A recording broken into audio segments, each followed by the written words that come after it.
Alors, on est d'Aftet Zain Hamoud Bet, on est aux 2 points, au premier tiers du Hamoud à peu près. Vea ochel nevelot vetrefot, shkatsim urmasim vechoulé.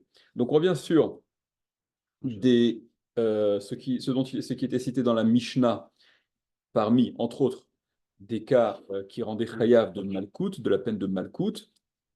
Et il était question, donc, entre autres, à ochel nevelot, celui qui mange nevelot et trefot. Vous vous souvenez de la différence qu'il y a à faire entre nevela et trefa? Nevela, c'est un animal qui est mort sans que ce soit par une shrita kshera. Donc, soit la shrita a mal été faite, soit l'animal a été tué d'une balle dans la tête, soit l'animal est mort d'une mort naturelle. C'est ce qu'on appelle une nevela. La nevela est encore pire que la trefa. Trefa, c'est une shrita kshera. La shrita, elle a été correctement pratiquée. Mais lors de l'abdika, on a vu que l'un des organes référencés donc dans la Gemara, qui est sujet à trefa, si l'organe, voilà, il y a une altération qui, d'après Chazal, ne permet pas la viabilité de l'animal sur 12 mois, pour 12 mois. D'accord? C'est la trefa. Donc, celui qui mange Tréphot et Nevelot, Nevelot et Tréphot, Shkatsim Urmasim, Shkatsim Eremasim, c'est toutes ces catégories d'êtres rampants, toutes ces espèces de vermines, toutes ces bestioles, etc. Donc, on disait dans la Mishnah qu'on était Chayav Malkout sur la consommation de ces voilà, Pourquoi c'est Nevelot. groupé comme ça? Comment? Pourquoi c'est groupé comme ça? Les vélos, je comprends, très potes. Et chez Cassim, c'est. Shkatim, ça c'est par leur, en fait, c'est par leur condition de, D'animal toumique. pas, animal tamé, et toutes les catégories de un hippopotame, du cochon, c'est aussi un animal tamé. D'accord, mais tu Ok. l'avais chez Cassim aussi? Shkatim, c'est aussi tout ce qui est de la famille, je sais pas comment ça Moi, je s'appelle, veux dire, des tout ce qui est les lézards, coléoptères. des trucs comme ça, non, c'est sympa. Voilà, coléoptères, ouais, toutes ces choses-là, hein, tous les D'accord, mais quand tu dis coléoptères, hippopotame, c'est un animal tamé, donc il rentre pas ouais. dans chez Cassim. Un hippopotame, c'est Behemat Tmea. C'est un animal tamé, donc de toute manière, comme on verra par la suite, hein, il a un statut de Nevela, quelle que soit la. Enfin, de Nevela. Ouais, il a un statut de Nevela. C'est une Behemat Tmea dès le départ. D'accord? Alors, Amar Raviuda, il a dit Raviuda, Haïman de Achal Benita de Bekarba. Celui qui mange Binita de Bekarba. Rashi explique Binita de Bekarba. Regardez Rashi un peu plus haut. Tola'at animtset bekrouv, c'est un ver qui se trouve dans le krouv, dans le chou, chez Corinne, que l'on appelle, alors dans le Sefer des Loasim de Rashi, il ramène chenille. Avec un peu d'imagination, on peut obtenir chenille, en effet, en modifiant un petit peu l'orthographe là, du mot que Rashi rapporte. Quoi qu'il en soit, voilà un ver, une espèce de chenille dans un chou. Celui qui consomme ça, dit Rav Yehuda, Malkin le, on lui donne, il est donc Rêve Malkout, Malkin le, on le frappe. Mishum au titre de Sheret Sachoret Salaharetz, il a transgressé l'interdit de consommer Sheret Sachoret Salaharetz, donc voilà ces êtres rampants qui rampent sur la terre. Euh, Tosfot relève immédiatement, regardez, ben oui, c'est évident. Celui qui mange une chenille, enfin toutes ces espèces de bestioles, évidemment qu'il est Chayav Malkout et il a transgressé le pasouk il a transgressé l'interdiction de consommer les rampants. Regardez Tosfot, Benita de Bekarba, donc traduit par Rachid, la chenille d'un chou. Puis Racha Kuntras, il explique Rachid, Tola Alimset Bekrouv, donc c'est cette Tola qui se trouve dans le chou. Vénicret, qui est appelé Tsail et Choni. Vécaché, et c'est problématique, dit Sosot. Des Maï Kamashmalan, ça va nous apprendre quoi? Il va nous apprendre quoi, Raviuda? Pshita, c'est évident. Des Sheretz Gamourou, c'est un Sheretz Gamour. C'est pas un chidouche de dire que c'est interdit et qu'on est Chayav. Ou Piresh Rabenutam, il explique Rabenutam, Benita Kemodag Katan. Que, en fait, ce terme Benita, ça désigne parfois un poisson, et c'est comme une espèce de petit poisson, Animtsa Risha, qui se trouve, vous savez, dans l'espèce de Dans les sillon de la eaux. bourre, des Kamash Malan, et ça vient nous apprendre. Alors, et pourquoi c'est plus ridouchique là? Ces poissons aussi sont interdits. Non, alors justement, parce que il a l'aspect d'un poisson, d'après Rabbi Lutam. Mais Mais du c'en fait est qu'il pas. ne soit pas dans son. C'est pas un poisson, il est caché quand il est dans les eaux à partir du moment où il répond aux caractères, aux critères de la Torah, c'est Napir, Vekaskeset, donc des écailles et des nageoires, Vekamash Malan, et là, le chidouche ce serait que des Afalgav, des Nimsab Bemaï Mayamutar, bien que s'il s'était trouvé ce même Benita là dans les eaux, ça aurait été permis, les fichiers Kassim, parce qu'il a des écailles, ok? Je ne sais pas à quelle, à quelle bestiole Rabbeinu Tam fait référence, mais en tout cas, c'est quelque chose qui est dans la terre et qui a des espèces d'écailles. Donc, si ça avait été dans les eaux, ça aurait été parfait. À Filouachi, mais malgré cela, loqué, il est loqué, puisque on l'a trouvé, c'est un animal, enfin une créature terrestre. À Falga, il y avait même Taor, bien que s'il avait été dans l'eau, il aurait été Taor. Ça, c'est ce que dit Rabbeinu Tam. Il y a de la terre qui les rend finalement. Oui, parce que les critères de cache-route qui sont donnés pour les poissons, c'est lorsqu'on parle de poissons. Des poissons, c'est ce qui vit dans l'eau, vivent dans l'eau. Je parle de la chenille. La chenille, le chidouche, c'est quoi? C'est que cette espèce de chenille, qui n'est pas une chenille d'après Rabbeinu Tam, c'est une bestiole, je ne sais pas à quoi ça correspond. Moi, ça me fait penser, je vous dis, à ce qu'on trouve parfois dans les salles d'eau. Ça a un nom. Comment ça s'appelle dans les salles d'eau de toutes petites Idée? Non, mais non. Les, les trucs qui, comme des petits, comment ça, des trucs d'argent, là, comment ça s'appelle? Il n'y a pas un nom comme ça? Hein Euh, j'ai oublié le terme. Il y a un truc d'argent, je ne sais plus exactement, qui sont comme ça par dans des salles d'eau. C'est de toutes petites, comme de toutes petites minuscules insectes comme ça, mais qui sont que dans des salles d'eau. Bon, bref, quoi qu'il en soit, Rabbeinu nous explique que si cette bestiole elle avait été, son milieu naturel, ça avait été dans l'eau, puisqu'elle répond aux critères de la Torah elle a des écailles, par tout animal, tout poisson qui a des écailles, il a forcément des nageoires. Hein. L'inverse n'est pas vrai, mais quand il y a des écailles, il y a forcément des nageoires. Donc, s'il avait été dans l'eau, il aurait eu parce qu'il a des écailles, donc ce qui implique aussi qu'il a apparemment des nageoires, mais je ne sais pas quoi on parle, il aurait été cachère. Mais puisque c'est ce bénita-là, son milieu, son milieu, c'est quelque chose de terrestre, donc il se retrouve à être interdit. Il est dans la liste des shkatim et hermasim classiques de la Torah. Okay, il y a d'autres explications données par d'autres méfarchim en fonction, vous savez, de un ver qui s'est développé dans un fruit, mais qui n'en est pas sorti, il ne pose pas de problème quant à la consommation. Okay, bon, c'est encore une autre histoire. Laissons ça de côté pour l'instant. Revenons à la Gemara. Donc la Gemara poursuit et rapporte Haoudé Achal Benita. On ramène une histoire qui vient confirmer, qui vient illustrer le fait que celui qui consomme ce Benita de Bekarba, il est Chayav Malkout. Haou, cet homme, cette personne, de Achal Benita, qui a donc mangé ce Benita de Bekarba, Venagde Rav Yehuda, et Rav Yehuda lui a l'a rendu Chayav de Malkout. Rav Yehuda lui a fait subir effectivement la peine de Malkout. Amar Abaye, il a dit Abaye, et Achal potita, celui qui mange potita. Alors c'est quoi potita? Regardez Rashi. Bala sheret samaim. Il a avalé sheret samaim, donc voilà, ces mêmes bestioles qui se trouvent dans l'eau. Loké arba'a. Il est loqué 4, il est chayav de 4 peines de malkout. Parce qu'on verra au fur et à mesure, on verra immédiatement, qu'il y a plusieurs lavim dans la Torah qui désignent l'interdiction de consommer tous ces shkatim ou rmassim. Ok? Il y en a certains, c'est ce que Rachid rapportera immédiatement, il y en a certains qui sont indéfinis, c'est-à-dire qui ciblent toutes ces bestioles, tous ces rampants.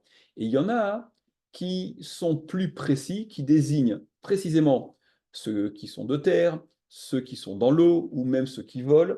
Et selon le cumul qui est à faire, il y aura autant de peines de malcoute. Donc, dit Abaye, celui qui mange potita, donc potita, c'est Sheret Samaïm, c'est l'une de ces créatures, de ces bestioles qui se trouvent dans l'eau. Loké Arba'a, il cumule 4 peines de malcoute.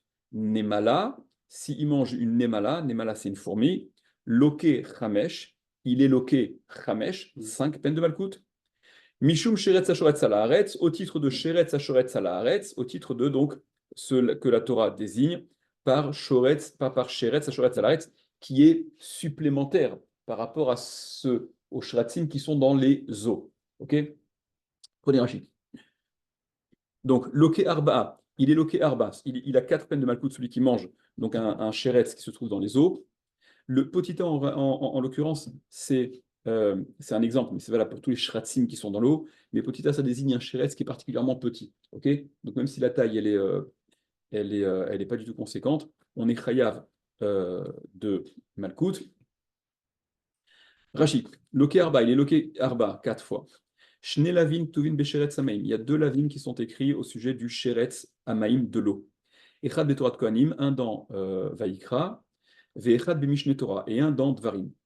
Ve'shne lavim ktuvin besheretz stam, et il y a 2 autres lavim qui sont écrits stam, sans définir particulièrement ceux de l'eau, donc qui concernent tous les shratzim. Ça fait donc 2 qui désignent le sheretz de l'eau, plus 2 qui sont d'ordre général, ça fait 4. Et précise Rashi, Velo teshaketsuet nafshotechem, bechol hasheretz hashoretz, Velo titameu bahem. Et le lave qui est écrit dans la Torah, Velo teshaketsuet nafshotechem, vous ne souillerez pas vos vies, vos personnes, vos âmes. Bechol hasheretz hashoretz, avec tout donc ces rampants qui rampent, Velo titameu bahem, et vous ne vous impurifierez pas par eux. Ou mashma ben sheretz samaim, ben sheretz haaretz, d'accord? Et donc, voilà, ce sont les 2 lavim qui sont écrits au sujet du sheretz stam. Velo teshaketsu nafshotechem bechol haaretz, d'accord? Premier lave, donc velo teshaketsu, encore un lave. On voit que le sheretz qui est ciblé, c'est le sheretz en général. Velo titameu bahem, et vous ne vous impurifierez pas par eux. Donc, puisqu'il n'y a pas de précision s'il est dans l'eau, dans les airs, etc., ça désigne tous les shratzim, quels qu'ils soient, ou mashma, donc ça s'entend comme ben sheretz samaim, qu'il s'agisse du sheretz de l'eau, ben sheretz haaretz, ou le sheretz de la terre, are dalet, ça fait donc un total de 4. Nemala, la fourmi, bala nemala chaya, il a avalé une nemala vivante. Alors là, il y a 2 choses qui méritent un peu d'attention. C'est d'abord Rashi dit bala, il a avalé, il n'a pas dit achal, il n'a pas dit il a mangé. Et Rashi précise chaya, vivante. Alors, ho'il ou biriach lemahi, puisque la fourmi est une créature entière. Vous savez que le principe pour être chayav malkout quand on consomme, ce qui est interdit, c'est qu'il y a un minimum, il y a une mesure de consommation minimale qui est le kazaït. D'accord? Ok. Tu manges une tranche de jambon, quoi? Ça, quand même. Tu manges. Je dis oui, c'est ça. Non, kazaït. Non, je dis oui, c'est ça. Ok. Kabota, c'est gros, hein. Ouais. Si tu manges une tranche de jambon, ok, tant que tu n'as pas mangé kazaït, tu n'es pas chayav malkout. Évidemment que le issour, il commence khatsishiur assour, hein, la moitié de la quantité. Et quand on dit khatsishiur, comme je l'ai déjà dit, ça veut dire la moitié, comme ça veut dire le tiers et le dixième, c'est assour minatora en l'occurrence, pour ce qui est de l'ordre de la consommation. Mais le chiyuv, la peine prévue par la Torah de malkout, ça n'est qu'à partir de kazaït. Là, du fait. Tu prends du pain moins que. On parle de Issour, on parle de Issour. Okay, On parle de Issour. On parle de Issour avec le chiyuv à la clé prévue par la Torah. La Torah n'applique le chiyuv que lorsqu'il y a, il y a toujours quasiment, des shiurim, des quantités, des mesures pour être concerné par la peine prévue par la Torah. Pour ce qui est d'ordre de la consommation, c'est kazaït. Or là, on te dit qu'il mange une nemala qui est inférieure à kazaït, évidemment. D'accord, on est loin du kazaït avec une seule nemala, avec une seule fourmi. Et pour autant, il y a malkout. Rachid dit, oh, il ou briach lemaï, puisque c'est une briach lema, d'accord, c'est une créature entière. On avait vu cette notion dans la Mishnah du début du Pérec, au tout début. On reviendra là-dessus. Donc, achilata bechol shehu, la consommation qui rend chayav, elle est bechol shehu, quelle que soit la taille de cette créature que l'on consomme. Veloke chamesh, et il est loke chamesh. Donc là, c'est 5 peines de malkout pour ce sheretz-là, qui est de la terre, contrairement à celui de l'eau, qui n'en cumulait que 4. Enfin, que. Quand on dit loke arba, loke chamet et tout, je suis désolé, tu vas me tuer, mais c'est 4 ou 5 motifs de malkout. C'est parce que le lave, il est répété autant de fois, donc le type, il va cumuler autant de. C'est sûr, cumulatif. Donc il prend mettons que c'est 10 coups, 20 coups, 30 coups, il prend. Non, malkout, on verra ça après, ça sera la suite ça sera une Mishnah plus tard, dans le 3e Pérec. Malkout, c'est 39, dans la mesure où il peut supporter 39. Après, s'il ne peut pas, hein, on va réduire, mais il faut que ce soit un multiple de 3. On verra. Et qu'en est-il des cas où il accumule? On verra. Donc, Shne Lavim, dans le cas de Nemala, il est loqué Hamesh, il y a 5 peines de Malkout. Shne Lavim Aktuvim Besheret Stam, il y a les Shne Lavim, les 2 Lavim qui sont écrits concernant le Sheretz de façon générale, comme on l'a dit avant. Kemosh Pirashi, comme j'ai expliqué, dit Rashi. Veshlosha lavin et 3 lavim. Aktuvim besheret saaretz, qui sont écrits précisément pour le sheret de la terre. Betorat Kohanim, dans Torat Kohanim, dans Vaïkra. Alors, on reviendra sur ce qu'on a relevé dans Rashi. D'une part, Bala, il a avalé, d'autre part, Chaya, vivante. Reprenez la Gemara, on continue la Gemara. Voilà. Tsira, si il mange donc une tsira, tsira c'est une abeille, d'accord, c'est ce dont il est question dans la Torah également. Une abeille, donc un insecte, quelque chose qui vole. Loqué shesh, il est loqué shesh, 6 peines de malkout, donc il y a un lave supplémentaire. Quel est le lave supplémentaire par rapport aux 5 précédents? Mishum sheret saof, au titre de sheret saof, donc le sheret saof de ce qui vole. Okay, donc l'abeille, elle cumule les 5 du sheret terrestre, puisque l'abeille aussi, elle se pose parfois, enfin tous les insectes volants, ça leur arrive de se poser. Okay, et donc, ils ont les lavim concernant les sheret saaret, plus un qui les concerne particulièrement, sheret saof. Rashi, tira lokeshesh, donc pour la tira, cette espèce d'abeille, de guêpe, de frelon, il y a 6 peines de malkout. Chamesh mishum sheret saaret, 5 par rapport à sheret saaret, ve'echad et un supplémentaire, mishum sheret saof, au titre de sheret saof, donc le sheret qui fait partie d'entre ceux qui volent. Dirtiv et Mishneh Torah, qui est écrit dans Mishneh Torah, dans Dvarim, c'est marqué Vechol Sheret Saof Tameu Lachem Lo Yeachelu. Et tout Sheret Saof, donc tous ces rampants d'entre ceux qui volent, Tameu Lachem est impur pour vous, Lo Yeachelu ne seront pas mangés, donc il y a le lave supplémentaire. Rashi précise Aval, mais Lo Teshaketsu et Nafsho Techem Babehema ou Baof, le lave dont parle la Torah, qui rapporte vous ne souillerez pas vos personnes, ba behema ou baof avec la behema et la volaille. Et là, on parle des behemot tmeot, ce que tu demandais tout à l'heure. D'accord, je vous ai cité l'hippopotame ou le cochon, peu importe. Akatub et Parashat Kedoshim Tiyu, qui est écrit dans Parashat Kedoshim Tiyu, et nomina minyan, il n'entre pas là-dedans des laves bécheret ktiv, parce qu'il ne concerne pas le chéret. Il ne concerne pas cette catégorie de créatures qui sont de l'ordre des rampants. Ve'afalgav dirtiv B, et bien qu'il soit écrit à leur sujet, Asher tirmos à Adama, apparemment tirmos, le terme de lirmos, de remes, ça fait aussi référence à ce qui est rampant, qui va sur la terre. Dirachi, lachon briot dolotru, non, c'est un terme qui désigne aussi les grandes créatures, donc ça ne concerne pas les rampants uniquement. Vesheret, voilà, pardon, excusez-moi, Tirmos, c'est le terme qui désigne les grandes créatures, voilà. Et Sheret, Lachon Ktana Venemucha, c'est le terme qui désigne les petites créatures, les petits rampants. Chez Nikeret Beilucha Bekoshi, qui se distingue, dans sa démarche, dans son déplacement Bekoshi, comme si c'était difficile, c'est-à-dire tellement proche du sol, tellement petit, qu'on a l'impression qu'il est plus en train de ramper pour se déplacer que de marcher. Veniret kerochet, et elle semblerait comme étant rampante. Ok. Suite de Agmara. Amar Ravachai, il a dit Ravachai. Amash et nekavav, celui qui, littéralement mâché, qui temporise, qui reste. C'est le fait de laisser. On attend. Et nekavav, littéralement ses orifices, à quoi est-ce que ça fait référence? Celui qui a besoin d'aller aux toilettes et qui se retient, over mishum loteshaketsu. Il transgresse le lave de loteshaketsu, vous ne vous impurifierez pas. D'accord, on fait le passage, cette digression, parce qu'on a évoqué le loteshaketsu au moyen de consommation de ce qui est interdit par la consommation.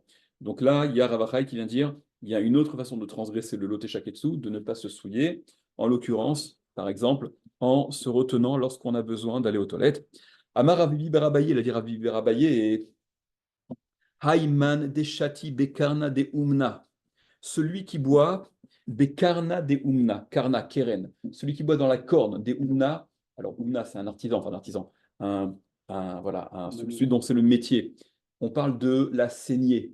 Pour vous qui avez lu Molière, la saignée qui était donc pratiquée de façon... celui qui boit dans cette espèce de corne dont se servait je sais pas, le seigneur, l'infirmier, je ne sais quoi, et qui se servirait de cette corne, qui a donc récolté le sang, qui est probablement pas très appétissante, et qui s'en servirait pour boire, eh bien, celui-là, Ka'avar Mishum Lote Shaketsu, il transgresse également Lote Shaketsu. D'accord? Il y a des comportements qui sont, voilà, qui sont un peu répugnants. Et c'est pas simplement, et alors, ça peut bien faire, ah ben, si c'est répugnant, tu transgresses un lave de la Torah. Ok. Rachid, Bekarna de Umna, donc cette corne-là de Umna. Mais on avance. Mekiz Dam, celui qui fait une saignée, Bekeren, Bemetitsa, avec cette espèce de corne, Bemetitsa en aspirant. Ok. Ce que je comprends, c'est que c'est le côté enfin, la chose répugnante. Du coup, c'est un roc. Ça, c'est un croc. Non, mais c'est qu'on te dit c'est répugnant. Il y a des gens pour qui il y a des trucs répugnants, d'autres c'est pas répugnant. Ok, je comprends ce que tu dis. Ce que je veux dire, c'est que Alors, la répugnance, l'Agmara parfois dit, l'Agmara parfois elle emploie une expression, elle dit Nefesh Hayafa, hein. C'est marrant parce que c'est une expression qui est même en hébreu. Nefesh Hayafa, c'est littéralement c'est une belle âme. Mais l'Agmara, quand elle emploie cette expression-là, elle fait référence voilà, à celui qui est vraiment un peu, voilà, un peu qui se dégoûte vraiment pas facilement quoi, pour certaines choses. Okay, qu'il est capable de manger certaines choses, mais il y a quand même une espèce de frontière où là, on bascule de façon objective dans ce qui est dégoûtant. Okay, même celui, merci beaucoup, même celui qui est, voilà, qui est vraiment pas douillé, d'accord, qui a vécu des choses, ok, et donc qui se dégoûte vraiment de très très peu de choses, ça l'empêche pas non plus d'être concerné par des choses qui peuvent être considérées de façon raisonnable comme étant dégoûtantes. Après, tu me diras tout est culturel, etc. Peut-être. Ok, on avance. Amar Rava Baravuna. Il a dit Rava Baravuna. Risek Tisha Nemalim. Il a écrasé 9 Nemalim, 9 fourmis.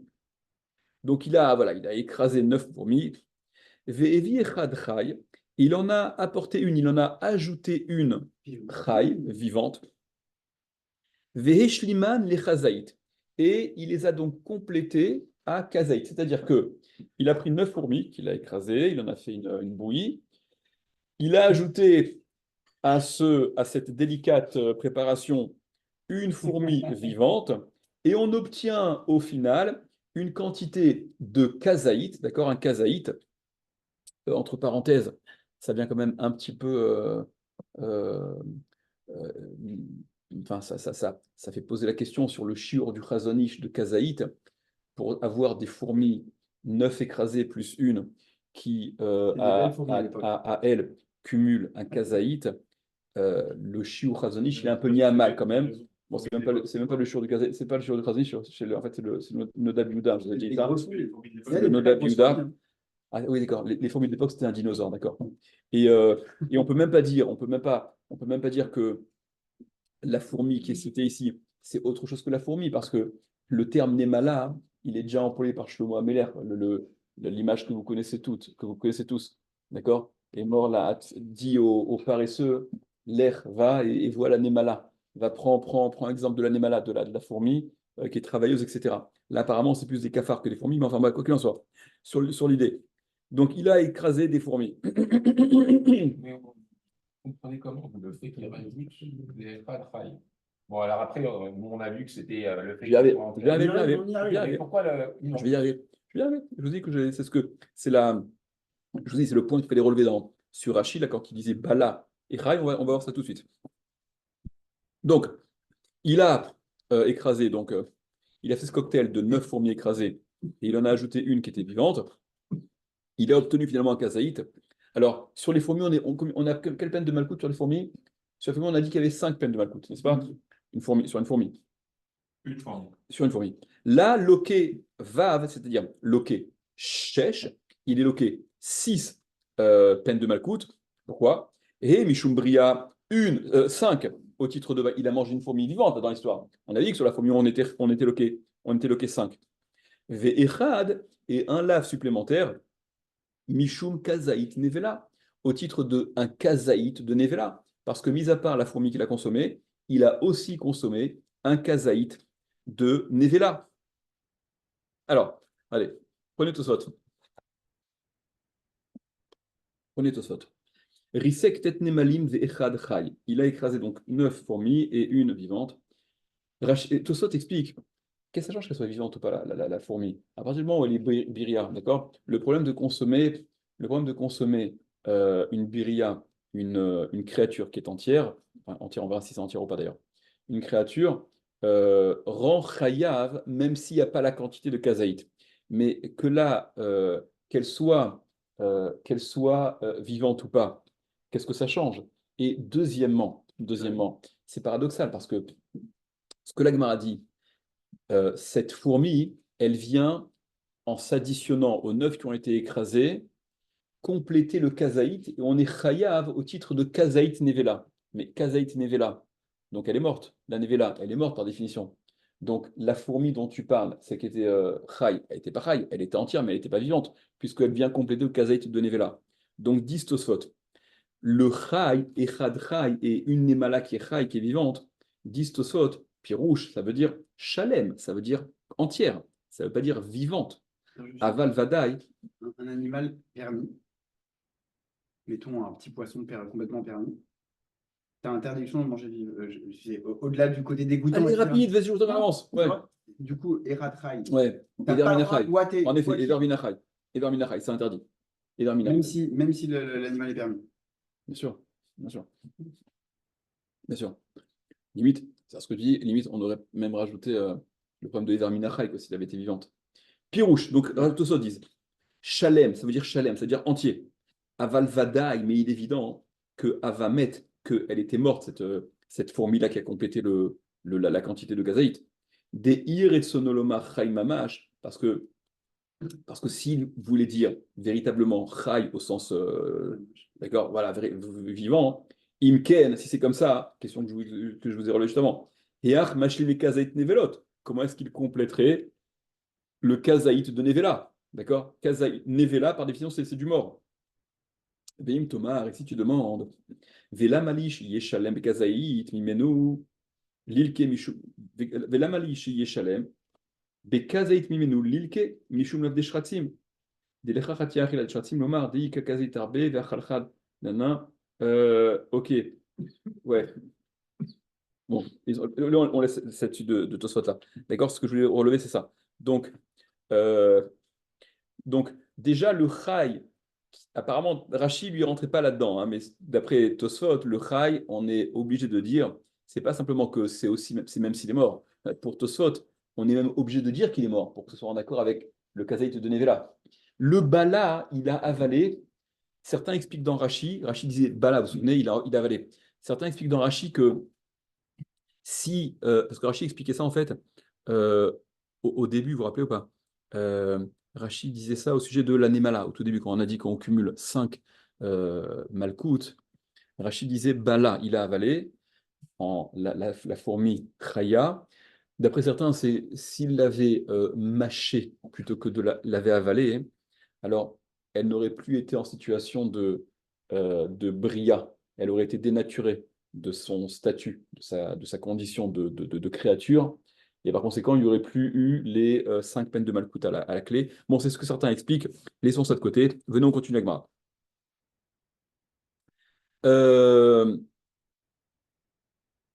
Ok, Rava, voilà. Voilà. Rava ou Rabba, il y a une correction, il y a une autre girsa. Amar Rabbi Yochanan, il rapporte au nom de Rabbi Yochanan.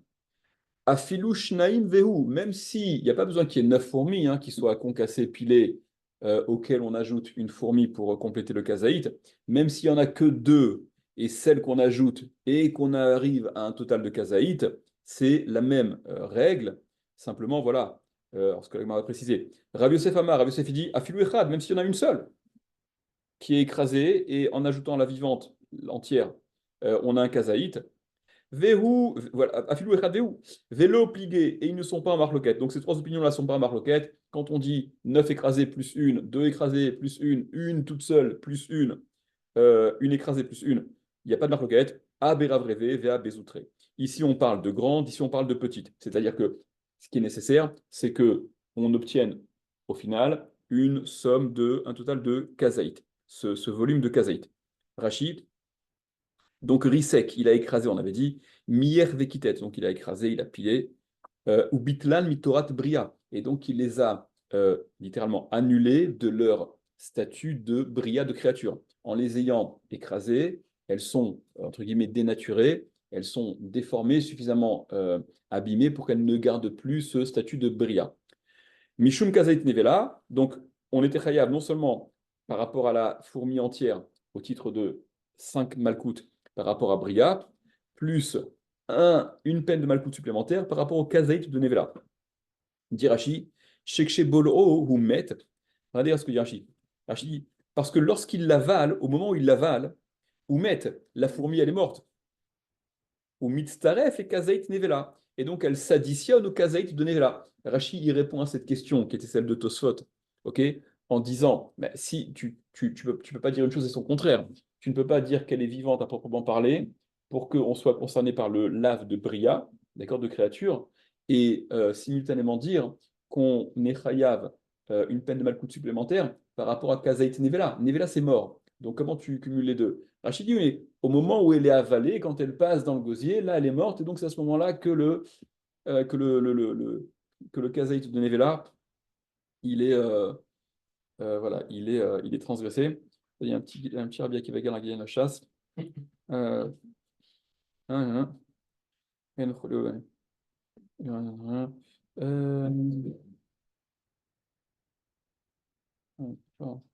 ouais. Rabbi Akiva Gal, il ramène dans Choulin, là-bas, il est question de tsiporim, d'oiseaux. On fait la différence entre un oiseau d'une espèce pure, d'une espèce impure. Et apparemment, la mort n'est pas au moment du passage dans le gosier de l'oiseau, de celui qui avalerait cet oiseau. Bon, ok, c'est pas tout à fait notre sujet, on laisse ça de côté aussi.